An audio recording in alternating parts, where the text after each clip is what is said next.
Donc, juste en regardant, donc je vois par rapport aux positions qu'il y a juste l'épaule gauche qui soit légèrement en rotation tournée à l'intérieur. Et vous voyez juste comme la position de la tête, c'est légèrement incliné vers la gauche. Et donc ça me dit que il y a plus de tension au niveau de son épaule gauche et avec une forte possibilité que ça va monter au niveau de son cou. Là, je vais travailler les trapèzes et les cervicales. Donc les cervicales, c'est les vertèbres. Donc il y a 7 cervicales descendant.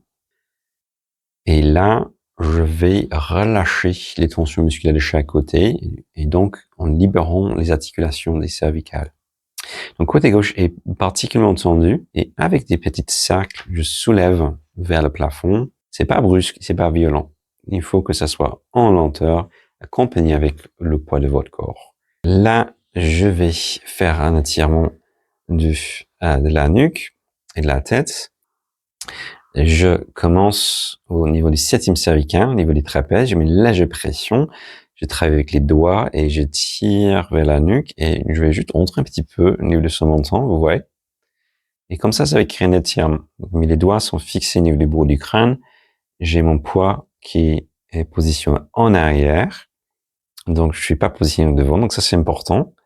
Et puis, c'est long. Il faut rester dans cette position pour un peu de temps.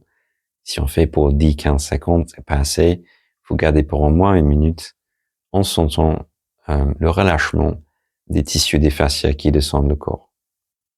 Quand on puisse savoir qu'on a arrêté, c'est un peu le client qui va vous dire, bon, pas littéralement, mais par rapport à la respiration, on sent un certain relâchement de la respiration. Pour enlever l'appui, je vais juste me basculer un peu en avant. Vous voyez, je vais pas lâcher mes mains.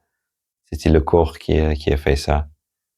Et je repose la tête. Donc ça va être un peu profond.